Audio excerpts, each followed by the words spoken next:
সংসারে সব থেকে বেশি কঠিন কাজ কোনটা?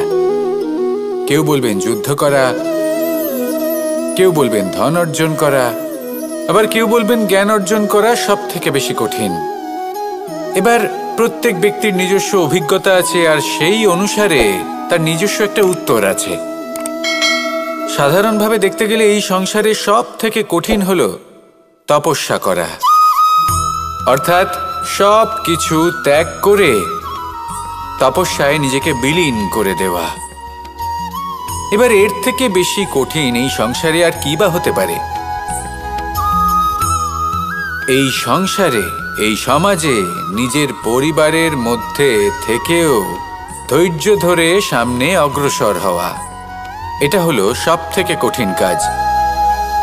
কারণ যখন আপনি তপস্যা করেন তখন সেখানে আপনার ধৈর্য ভাঙার মতো কেউ থাকেন না, না কোনো বন্ধু, না কোনো আত্মীয়, না কোনো শত্রু, কেউ না। কিন্তু যখন আপনি এই সমাজে, এই পরিবারে থাকেন, কোনো না কোনো ব্যক্তি এসে আপনার ধৈর্যের বাঁধ ভেঙে দেওয়ার ক্ষমতা রাখেন। তারা আপনার ধৈর্যের বাঁধ ভেঙে দেয়, আর কখনো কখনো তারা অনিচ্ছাকৃতভাবেই সেটা করে থাকেন। কারণ তাদের মানসিকতা আপনার থেকে আলাদা, তাদের কর্ম আপনার থেকে আলাদা, তাদের দৃষ্টিভঙ্গি আপনার থেকে আলাদা, জীবন যাপন আপনার থেকে আলাদা। সেক্ষেত্রে আপনি ধৈর্যচ্যুত হন, প্রসন্নতা আপনার থেকে ছিনিয়ে নেওয়া হয়। সেই জন্য এই সংসারে, এই পরিবারের থেকেও ধৈর্য ধরে সামনে অগ্রসর হওয়া কোনো পর্বতের শিখরে গিয়ে তপস্যা করার থেকেও অনেক বেশি কঠিন। আর যে ব্যক্তি এই সমাজেই, এই পরিবারে, সেই সকল মানুষের মধ্যে থেকে গিয়েও ধৈর্য ধরে অগ্রসর হতে থাকেন, যারা এই কাজটা শিখে নিতে পারেন, তারাই কিন্তু জীবনে আনন্দ লাভ করতে পারেন। এই ধৈর্যই শেষে আপনার জীবনে প্রসন্নতা বহন করে আনবে। তাই ধৈর্য ধরে জীবনের পথে অগ্রসর হন, আর আমার সাথে ভালোবেসে বলুন, রাধা রাধা। এই জীবনে তিনটি গুরুত্বপূর্ণ শব্দ আছে যা বোঝা আমাদের কাছে খুব গুরুত্বপূর্ণ, এবং এই তিনটি শব্দের নিজস্ব অর্থ আছে। প্রথম হলো সঙ্গবদ্ধতা, অর্থাৎ একসাথে মিলে কাজ করতে হবে, একসাথে মিলে পরিশ্রম করতে হবে, সামনে এগোতে হবে।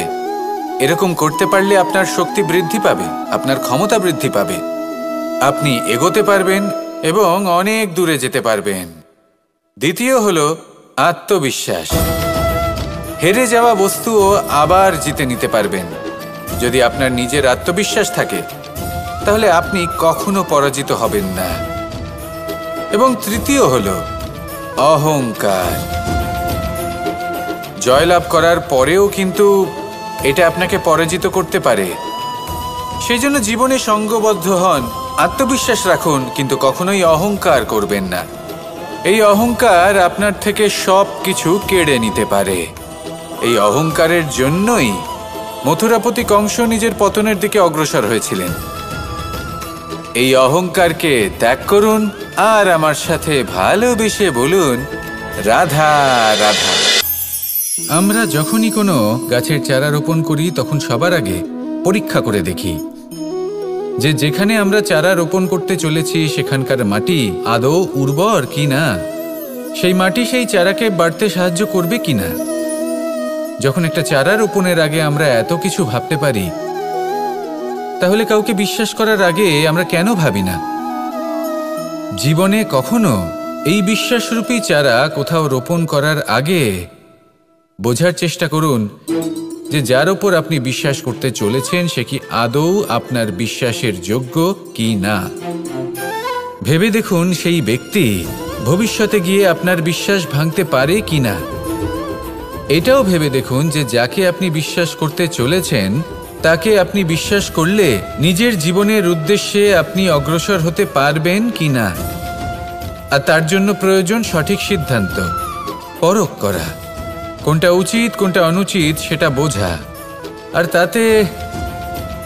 তাতে কিন্তু আপনি সন্দেহবাতিক হবেন না, তাতে আপনি আরো নিপুণ হয়ে উঠবেন। তাই যদি আপনি নিপুণ হয়ে উঠতে চান তাহলে বোঝার চেষ্টা করুন, পরখ করে দেখুন, কোনটা উচিত কোনটা অনুচিত বুঝুন। আর বিশ্বাস তখনই করুন যখন আপনি 100% নিশ্চিত হবেন যে সে বিশ্বাসের যোগ্য। আসুন আমার সাথে ভালোবেসে বলুন, রাধা রাধা। রাধা কখনো কখনো আমার জন্য বড়ই সুগন্ধি আতর নিয়ে আসে, পারিজাত ফুলের মালা নিয়ে আসে আমার প্রসাধন করবে বলে, এবং আমার সব থেকে বেশি প্রিয় মাখন নিজে হাতে বানিয়ে আনে আমাকে নিজে হাতে খাইয়ে দেবে বলে, সবকিছু আমাকে প্রসন্ন করবে বলে। কিন্তু আপনি কখনো ভেবেছেন যে এই আতর কিভাবে বানানো হয়? সহস্র ফুলের পাপড়ি একসাথে পিষে নিতে হয়, তারপরে তার থেকে যে রস নিঃসৃত হয় সেই রস দ্বারাই আতর তৈরি হয়। অনেক সংখ্যক ফুলকে অসীম যন্ত্রণা ভোগ করতে হয়, তবে তারা আমার প্রসাধন সামগ্রী হয়ে উঠতে পারে। দুধ থেকে মাখন তৈরি করার জন্য কতটা পরিমাণ মন্থন সহ্য করতে হয় সেটা আপনি জানেন। ঠিক সেই রকমই হলো আমাদের জীবনও। বিপদও আসে, কঠিন পরিস্থিতিও আসে, এর সম্মুখীন হতে শিখুন। মনে রাখবেন, আপনি হলেন সেই দুধ যাকে মন্থন সহ্য করতে হবে মাখন হয়ে ওঠার জন্য। মনে রাখবেন, আপনি হলেন সেই ফুলের মতন যাদের পিষ্ট হতে হবে সুগন্ধি আতর হয়ে ওঠার জন্য, যাকে এই সংসার পছন্দ করে।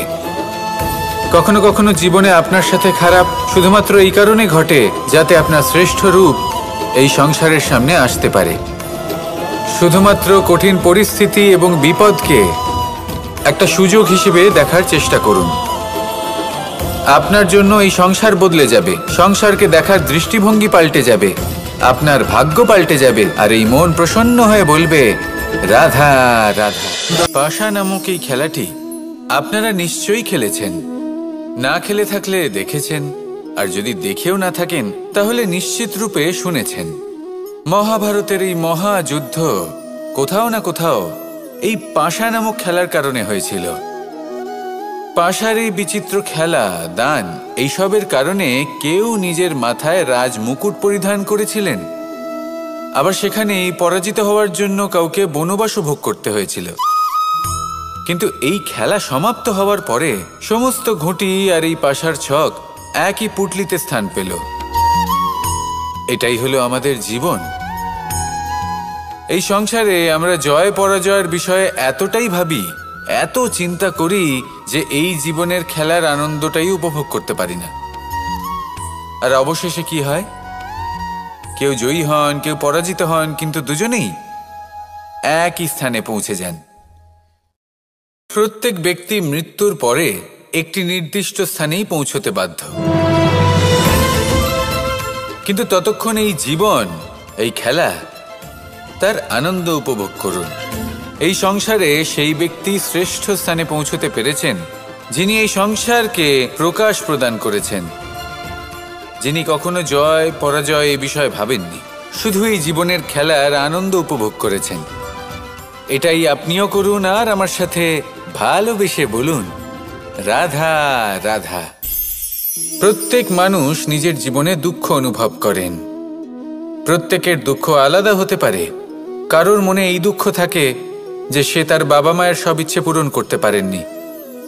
কেউ এটা ভেবে দুঃখ পান যে সে চিরকাল সদাচার করেছেন, সৎকর্ম করেছেন, কিন্তু তাও তাকে দুরাচারী বলে মনে করা হয়। কেউ এটা ভেবেও দুঃখ পান যে তার সামনে যে ব্যক্তি রয়েছেন তার চোখে তিনি শত্রু হয়ে উঠেছেন বা দুষ্ট হয়ে উঠেছেন, যেখানে তিনি হয়তো কোনো অনুচিত কাজই করেননি। এবার এই সমস্ত বিষয় নিয়ে ভেবে নিজের ব্যক্তিত্ব নিয়ে সন্দেহ প্রকাশ করবেন না। যদি নিজের ব্যক্তিত্ব নিয়ে কোনো সন্দেহ থেকে থাকে তাহলে কর্ম সংক্রান্ত প্রশ্ন করুন যে আপনি যা করেছেন তাতে কি উচিত ছিল, কি অনুচিত ছিল। যেটা প্রয়োজন সেটা এটা বোঝার যে আপনার অন্তর্মন, আপনার বিবেক আপনাকে কি বলছে, আর আপনার অন্তর্মন আর আপনার বিবেক আপনাকে যেটা করতে বলবে শুধু সেটাই করুন। আর তারপরে এই সংসার কি বলবে, কি ভাববে সেসব নিয়ে ভাবতে যাবেন না, কারণ এই সংসার তো ঈশ্বরকেও প্রশ্ন করে থাকে, ঈশ্বরকেও দোষী মনে করে। কখনো কখনো যখন কোনো ঘটনা মানুষের ইচ্ছা অনুযায়ী ঘটে না, তখন মানুষ এটা বলে যে হে ঈশ্বর, আপনি আমার পাশে থাকলেন না, আপনি বড়ই কঠোর, এটা আপনার দোষ।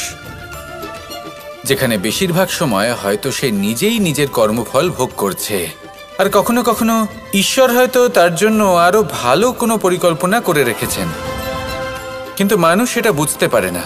তাই দিনের শেষে যেটা প্রয়োজন সেটা হলো নিজের মনের কথা বুঝতে হবে। আপনার বিবেক কি বলছে শুধু সেটাই করুন আর সামনে এগোতে থাকুন। আমার সাথে ভালোবেসে বলুন, রাধা রাধা। পরিবর্তন, এটা হলো সৃষ্টির অমূল্য নিয়ম। এই সংসারে সবকিছু সময়ান্তরে পরিবর্তিত হয়, এই সময়ও পরিবর্তিত হয়।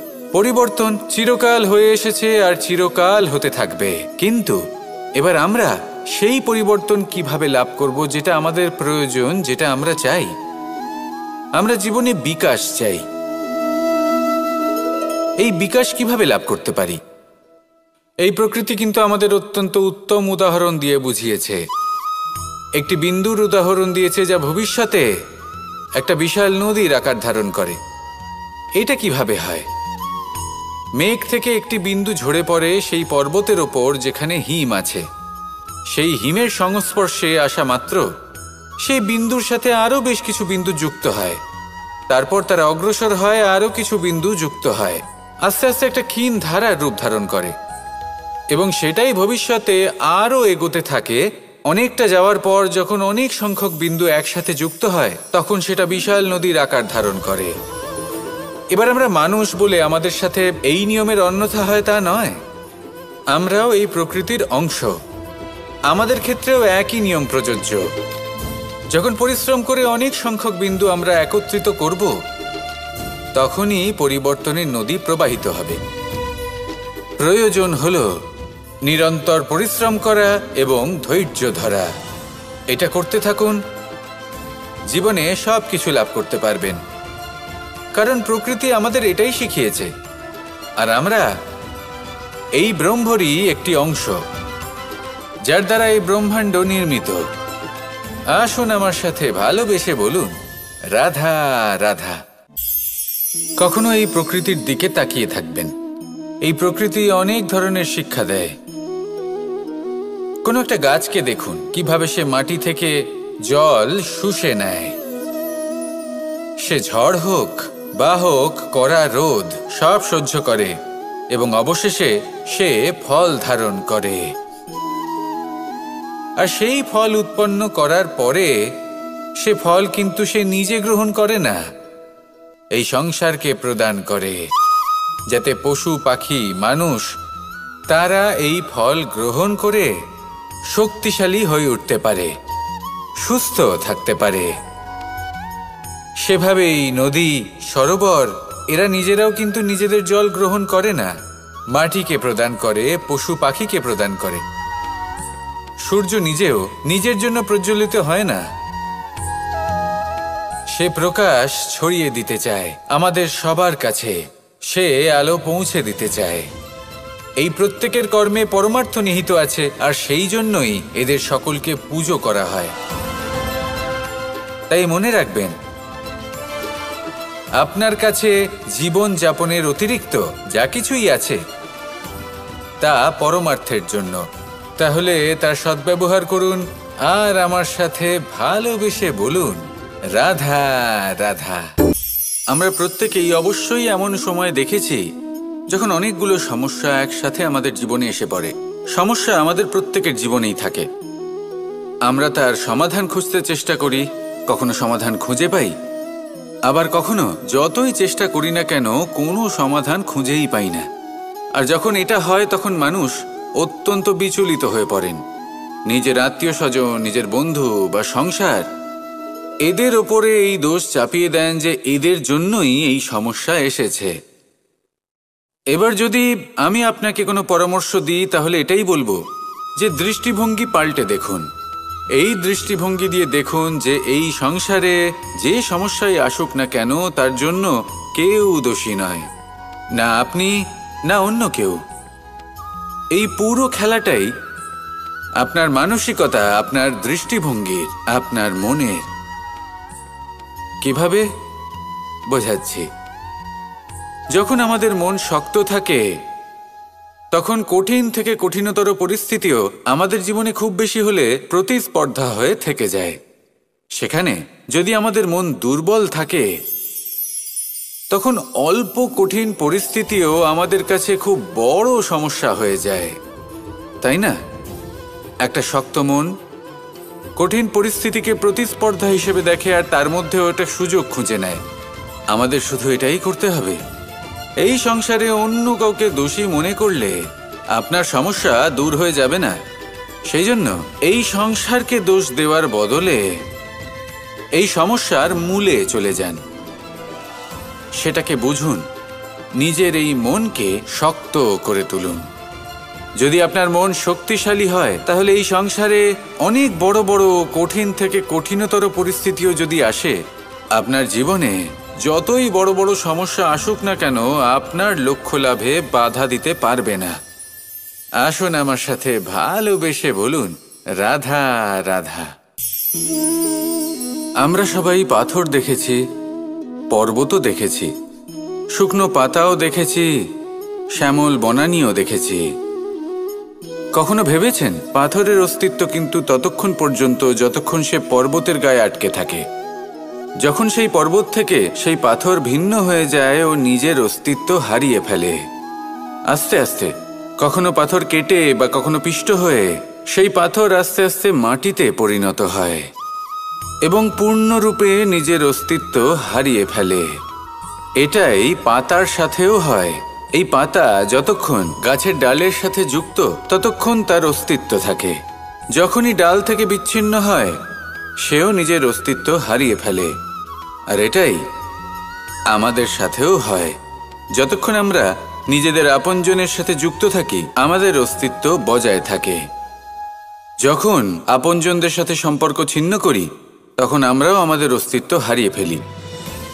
এবার এই সংসারের প্রত্যেক ব্যক্তি স্বতন্ত্র থাকতে চান, আর অনেক ব্যক্তি স্বতন্ত্র থাকবেন বলে আপনজনদের দূরে করে দেন আর তাদের সাথে এই সম্পর্ক ছিন্ন করেন। এটা কি সত্যি প্রয়োজন? আপনজনদের সাথে সম্পর্ক ছিন্ন করে নিজের অস্তিত্ব হারিয়ে ফেলা প্রয়োজনীয়, নাকি আপনজনদের সাথে সম্পর্ক বজায় রেখে নিজেদের স্বতন্ত্র করে রাখা সেটা আবশ্যক? নির্বাচন আপনারই। আসুন আমার সাথে ভালোবেসে বলুন, রাধা রাধা। আপনি কি কখনো নৌকা যাত্রা করেছেন? করে না থাকলেও নিশ্চয়ই দেখেছেন যে এই জল যা নিজের অন্তরে সব কিছু সমাহিত করে নিতে পারে, এই নৌকা সেই জলের ওপরেই ভেসে থাকে। নদীর স্রোত কাটিয়ে সে সামনে অগ্রসর হয়। কিন্তু যদি এই নৌকায় কোনো ছিদ্র হয়, তাহলে কিন্তু সেই নৌকা ডুবে যাবে। আর এতে কোনো তফাৎ হবে না যে সেই ছিদ্র ছোট নাকি বড়, নৌকা ডুবে যাবে। এই ছিদ্র হলো আমাদের জীবনে আমাদের অপগুণ, আমাদের দোষ, আমাদের বিকার। কখনো এটা ভাববেন না যে এই দোষ খুবই ছোট, এতে কিছুই যাবে আসবে না।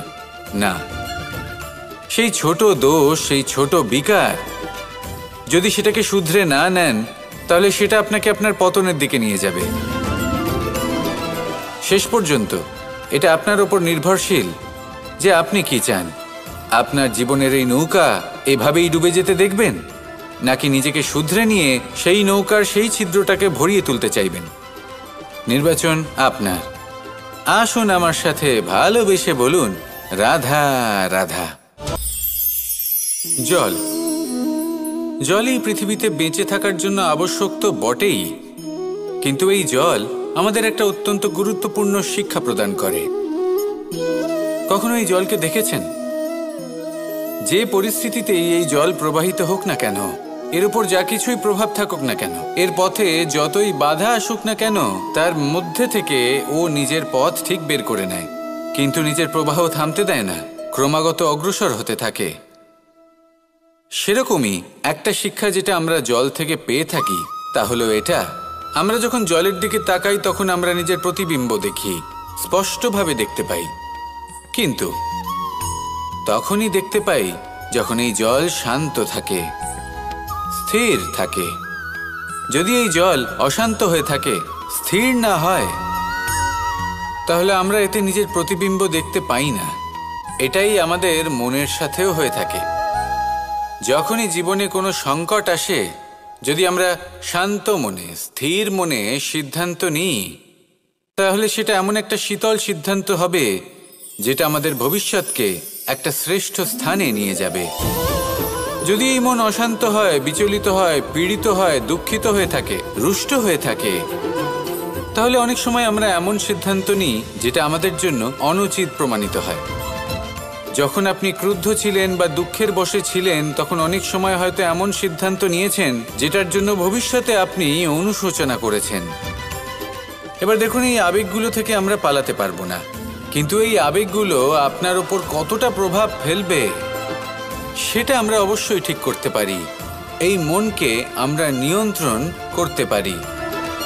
এটাই করুন, চিন্তা করুন, এই মনকে শান্ত রাখুন, স্থির হতে চেষ্টা করুন, আর তারপরে সিদ্ধান্ত নিন। আসুন আমার সাথে ভালোবেসে বলুন, রাধা রাধা। এই সংসারে ভৌতিক বস্তুরও নিয়তি আছে। যারাই এই সংসারে আসে বা উৎপন্ন হয়, তারা কিছুমাত্র সময় পর্যন্তই এখানে থাকতে পারে, আর তারপরে সেও লুপ্ত হয়ে যায়, অর্থাৎ সে নিজেও এই পঞ্চমহাভূতে সমাহিত হয়ে যায়। আমাদের সাথেও ঠিক এটাই হয়। সেই জন্যই ঈশ্বর দ্বারা প্রদত্ত এই উপহারের বিষয়ে ভাবুন, এই জীবনের বিষয়ে ভাবুন। ঠিক যেমন বিশ্বাস ভঙ্গ হলে কোনো ব্যক্তি আমাদের কাছে অপরিচিত হয়ে যান, ঠিক সেরকমই শেষ নিঃশ্বাস ত্যাগের পর এই শরীরও আমাদের কাছে পরই হয়ে যায়। তাই এই শরীর থাকাকালীন শ্রেষ্ঠভাবে একে সদ্ব্যবহার করুন, এই জীবনে শ্রেষ্ঠ কর্ম করুন। আর এই জীবনকে শ্রেষ্ঠভাবে যাপন করার জন্য কিছু কথা বোঝা প্রয়োজনীয়। যদি আপনি কারোর প্রশংসা করেন, তাহলে পূর্ণ হৃদয় দিয়ে করুন। যদি আপনি হস্তক্ষেপ করে থাকেন, তাহলে মস্তিষ্ক দ্বারা করুন। যদি আপনি সমীক্ষা করেন, তাহলে বিবেক দ্বারা করুন।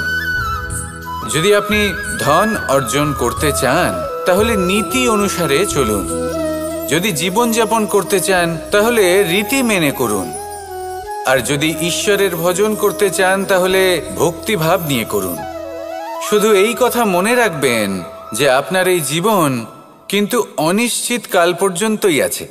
কতক্ষণ আছে সেটা কেউ জানে না। তাই কিছু মুহূর্ত যেটা যাপন করতে আমরা এখানে এসেছি, সেখানে ক্রোধ, অহংকার, ঈর্ষা, এইসব আবেগের কি গুরুত্ব বলুন তো? এগুলো ত্যাগ করুন। মানুষকে ক্ষমা করতে শিখুন, আস্তে আস্তে বিশ্বাস করতে শিখুন। এই সংসারে নিঃস্বার্থভাবে প্রেম করতে শিখুন, আর সবার মধ্যে আনন্দ বিতরণ করুন। তাই এই সব গুণ যদি আপনি আত্মসাৎ করতে পারেন, তাহলে আপনার জীবনে শুধু আনন্দ এবং আনন্দই বিরাজমান হবে। আসুন আমার সাথে ভালোবেসে বলুন, রাধা রাধা, রাধা রাধা, রাধা রাধা। ধর্মরথের 4টি অশ্ব চালানোর জন্য যিনি সারথি হবেন, তার যে 4টি গুণ থাকা প্রয়োজন, সেই সমস্ত গুণ অর্জুনের মধ্যে উপস্থিত রয়েছে। কর্মের শক্তি রয়েছে, ধর্মের প্রতি আসক্তি রয়েছে, জ্ঞানের অভিব্যক্তি রয়েছে এবং সমর্পণের ভক্তি রয়েছে। নিশ্চিত রূপে ধর্মরথে সারথি হবার জন্য অর্জুনই সব থেকে যোগ্য। আর ও শুধুমাত্র দ্রৌপদীর স্বামীই হবে না, ইতিহাসে কুরুবংশের রাজকুমার বা ইন্দ্রপুত্রের নামেই শুধু পরিচিত হবে না, বরং অর্জুনই স্বয়ং ইতিহাস রচনা করবে। অর্জুনই হবে কৃষ্ণ সারথি, যত্র যোগেশ্বর কৃষ্ণ তত্র পার্থ ধনুর্ধর। তাহলে আসুন আর আমার সাথে ভালোবেসে বলুন, রাধা রাধা।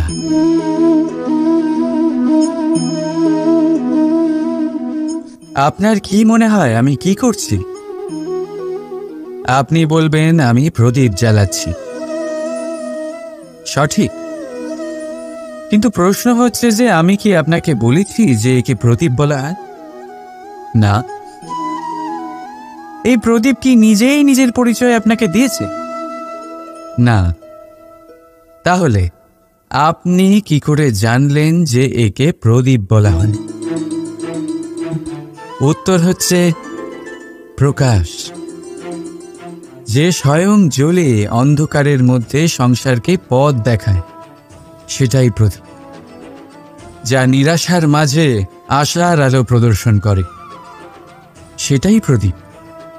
অপর দিকে আছে সাপ, যাকে না দেখেও তার ফনার আওয়াজ শুনেই লোকে ভয় পেয়ে যায়। তার মানে ব্যক্তির পরিচয় তার কর্মের দ্বারা পাওয়া যায়। তাই আপনার এটা বলার প্রয়োজন নেই যে আপনার পরিচয় কি। এটা আপনার কর্মই নিশ্চিত করবে যে লোকে আপনাকে প্রদীপ ভেবে ভালোবাসবে নাকি সাপ ভেবে ভীত হয়ে থাকবে। রাধা রাধা। সময় কত বিচিত্র হয়। সময় আমাদের পক্ষে থাকলে আমরা নিজেদের রাজা মনে করে নিই, আর সেই সময় যদি বিপক্ষে চলে যায় তাহলে নিঃস্ব হতে সময় লাগে না। তাই মানুষের একটা অভ্যেস আছে, খারাপ সময়ের জন্য কিছু সঞ্চয় করা। আত্মীয়, বন্ধু খারাপ সময় পাশ থেকে সরে যায়। যশ, মান প্রতিকূল সময় চিরস্থায়ী হয় না। তাই মানুষ মনে করে অর্থ সঞ্চয় করাই শ্রেয়। অর্থের কোনো হৃদয় নেই যা সময়ের সাথে পরিবর্তিত হবে। সংসার বলে সর্বদা অর্থ সঞ্চয় করতে থাকুন। খারাপ সময় অবশ্যই কাজে লাগবে, কিন্তু আমি বলবো শুভ কর্ম করতে থাকুন, আনন্দে থাকুন, নিজের ওপর আর ঈশ্বরের ওপরে বিশ্বাস রাখুন। খারাপ সময় কখনো আসবেই না। রাধা রাধা। প্রকৃতি মানুষকে এক বিশেষ শক্তি দিয়েছে, অন্য জীবের থেকে বেশি শক্তি দিয়েছে। স্মরণ শক্তি। এই শক্তি মানুষকে অন্য জীবের থেকে ভিন্ন করে, ইতিহাস রচনা করার প্রেরণা দেয়, জ্ঞানকে বংশানুক্রমে এগিয়েও নিয়ে যায়। আর যারা ভুলে যান, অধিকাংশ সময় তারা উপহাস আর দয়ার পাত্র হয়ে যান। কিন্তু এটাই কি প্রকৃত রূপে সত্য? না। এই স্মরণ শক্তি মানুষের বিকাশের সব থেকে বড় বাধা হয়ে দাঁড়ায়। তার মনকে দূষিত করে দেয়। খারাপ অভিজ্ঞতা, কারোর করা বিশ্বাসঘাতকতা, কারোর কটাক্ষ বেশিরভাগ মানুষই ভুলতে পারেন না। আর তারপর প্রতিশোধ নিতে উদ্যত হন। প্রথমে সময় নষ্ট করেন প্রতিশোধের প্রস্তুতিতে, আর তারপর সময় নষ্ট করেন প্রতিশোধ নেওয়ার সুযোগ খুঁজতে। যদি সন্তুষ্টি পেতে চান, যদি জীবনে আনন্দ পেতে চান, তাহলে স্মরণ শক্তির সদ্ব্যবহার করুন। নিজের স্মরণ শক্তিকে চালনা করুন শুধুমাত্র ভালো কথা আর ভালো স্মৃতির দিকে। জীবনে আনন্দ পাবে। রাধা রাধা। মানুষ নিজের পরিবারের জন্য কত কিছুই না করে, দিন রাত পরিশ্রম করতে থাকে যাতে তার পরিবারের প্রয়োজন পূরণের জন্য অর্থ রোজগার করতে পারে। কিন্তু শুধু অর্থ রোজগার করাটাই কি যথেষ্ট?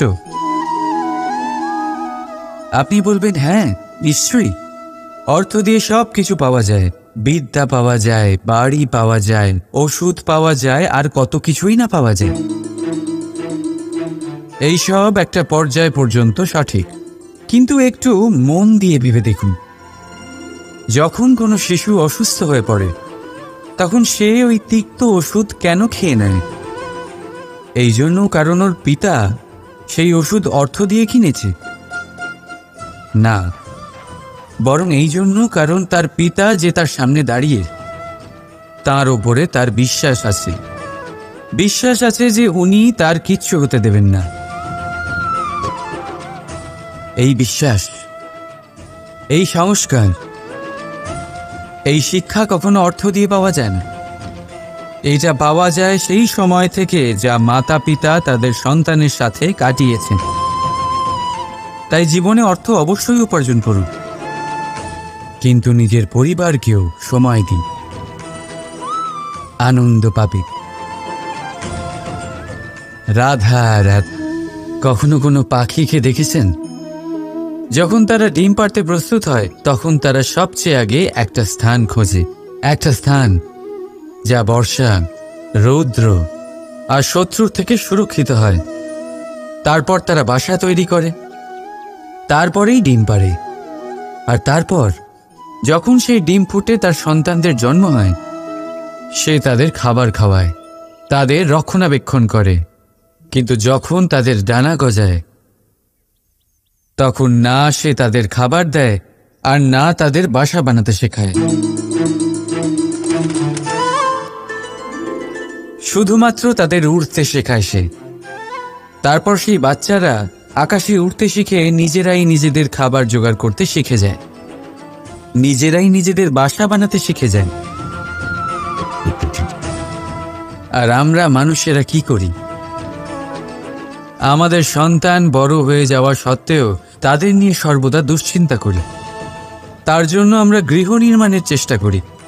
নিজের সন্তানকে আরও শক্তিশালী করে গড়ে তোলার বদলে তাকে আমরা দুর্বল করে দিই। জীবনে সেটাই করুন যা একটা পাখি করে। নিজের সন্তানকে আকাশে ওড়ার শিক্ষা দিন, সংস্কার দিন, আর একটা নির্দিষ্ট সময়ের পরে তাকে নিজের আকাশ নির্ধারণ করতে মুক্ত করে দিন।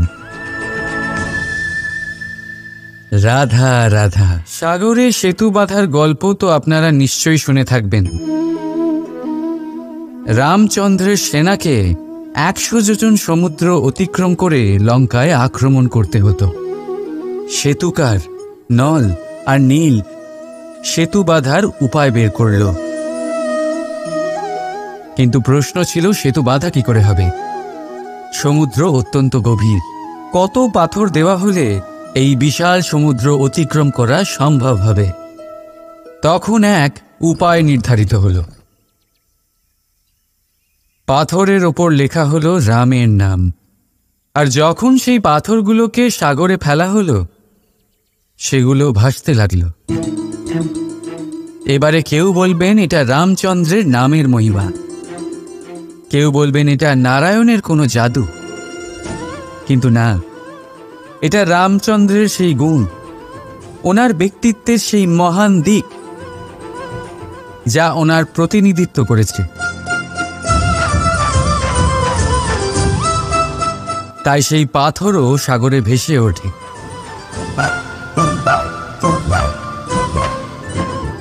ঠিক সেইভাবেই যেখানে আমরা থাকি না, সেখানে আমাদের গুণ আমাদের প্রতিনিধিত্ব করে।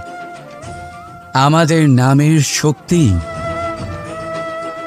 আমরা নিজেরাই তৈরি করি, আমাদের কর্ম দিয়ে, আমাদের গুণ দিয়ে। এবার সিদ্ধান্ত আপনার যে আপনার নামের সাহায্যে কেউ বিপদ থেকে উদ্ধার হবে, নাকি আপনার দুষ্কর্মের ফলে কেউ ডুবে যাবে। ভালো করে ভেবে দেখুন। রাধা রাধা। আমাদের জীবনে গুরুজনেরা, জ্ঞানী মানুষজন সবসময় একটা কথা বলেন, ধৈর্য ধরো। শুধুমাত্র দুটো শব্দ, কিন্তু কতটা বিশাল সেটা বোঝার চেষ্টা করুন। ছোট একটা অস্ত্র হাতে নিন এবং একটা বিশাল পর্বতে নিরন্তর প্রহার করতে থাকুন। ধৈর্য ধরে সেই কাজ করতে থাকুন। এমন একদিন আসবে, এই বিশাল পর্বতে আপনি একটা পথ তৈরি করবেন। কোনো ধনুর্ধর যখন নিজের বিদ্যা অর্জন করেন, তখন তাকেও ধৈর্য ধরতে হয়, তার নিজেকে সময় দিতে হয়, তবেই সে ধনুর্বিদ্যা শিখতে পারে। সেইভাবে আমাদের জীবনেও ধৈর্য ধরার খুব প্রয়োজন। পরিবারে ধৈর্য রাখতে পারলে তাহলে আস্তে আস্তে দেখবেন প্রেম বৃদ্ধি পাচ্ছে। সমাজে যদি ধৈর্য রাখতে পারেন, তাহলে আস্তে আস্তে এই সমাজ আপনাকে সম্মান করবে। যদি নিজের জীবনে ধৈর্য রাখতে পারেন তাহলে নিজে থেকেই আত্মবিশ্বাস বাড়বে, নিজের বিকাশ হবে। জীবনে সবই সম্ভব যদি ধৈর্য রাখতে পারেন। হয়তো আস্তে আস্তে হবে, কিন্তু হবে অবশ্যই। শুধু ধৈর্য রাখুন, কারণ ধৈর্যই সব থেকে বড় পুঁজি। আসুন আর আমার সাথে ভালোবেসে বলুন, রাধা রাধা। আমাদের জীবনে যখনই আমরা কোনো বড় দায়িত্বের সম্মুখীন হই, তখন আমরা তার থেকে দূরে পালাই, আর এই অজুহাত দিই যে না না, এত বেশি ভার বহন করার যোগ্যতা আমার নেই, আমি করতেই পারবো না।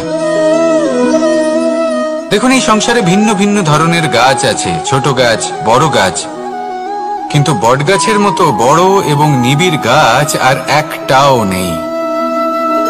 সে নিঃস্বার্থভাবে এই সংসারকে সেবা করে যায়, ছায়া প্রদান করে, শীতলতা প্রদান করে। আর যখন এমন সময় আসে যখন তার ওপর বোঝা অত্যন্ত বেড়ে যায়, সে কিন্তু কোনোভাবেই ভেঙে পড়ে না। তখন সে নিজের নিঃস্বার্থ কর্মের ফল লাভ করে, সেই নিঃস্বার্থ কর্ম যা সে করেছে। তার দেহ থেকে ছোট ছোট ঝুড়ি বার হয় এবং তা কাণ্ডের আকার ধারণ করে। সেই কাণ্ড মাটির কাছে পৌঁছয় এবং তারপর তা বটগাছের সহায়ক হয়ে ওঠে। সে ভেঙে পড়ে যায় না। এইভাবে আপনিও জীবনে নিঃস্বার্থভাবে সবার সেবা করুন, ভালোবাসুন, সবাইকে সাহায্য করুন। যেদিন আপনার ওপর বোঝা অত্যন্ত বেড়ে যাবে, সেদিন এই সব মানুষ আপনাকে সাহায্য করার জন্য আসবেন, আপনার শক্তি হয়ে উঠবেন, আর আপনি বটগাছের মতোই মহান এবং বিশাল হয়ে উঠবেন। আসুন আর আমার সাথে ভালোবেসে বলুন, রাধা রাধা। একটা শব্দ আছে, পরিস্থিতি। অনেক মানুষের মুখে আমরা এই শব্দ শুনি। জীবনে যখন অসফল হই, দুঃখ আসে, সংকট আসে, কোনো বিপদ ঘনিয়ে আসে, তখন সমস্ত দোষ আমরা পরিস্থিতির ওপর চাপিয়ে দিই, আর দেখতে গেলে কোথাও না কোথাও ঠিকই করি। এই পরিস্থিতি প্রত্যেক দিনের মতো পাল্টাতে থাকে, কিন্তু এই দিন, এই রাত, এমন কেউ আছেন যিনি এর উপরেও নিয়ন্ত্রণ সাধন করেন, আর তিনি হলেন সূর্য। ঠিক সেই রকমই আমাদের জীবনেও সূর্য হলো এই মন। যদি এই মনের উপর আমরা নিয়ন্ত্রণ করতে পারি, তাহলে আমরা জীবনকেও নিয়ন্ত্রণ করতে পারবো। প্রথমে এই মনের রাজা হয়ে উঠতে হবে। তাই মনে রাখবেন, যদি মন দুর্বল হয়, তাহলে পরিস্থিতি আমাদের সমস্যা বলে মনে হবে। এই মন যদি স্থির হয়, পরিস্থিতি প্রতিস্পর্ধা বলে মনে হবে।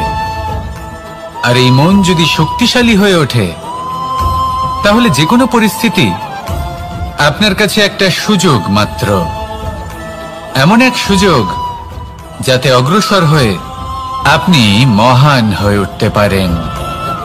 এই মনের শক্তির বৃদ্ধি ঘটান, মহান হয়ে উঠুন, আর আমার সাথে ভালোবেসে বলুন, রাধা রাধা।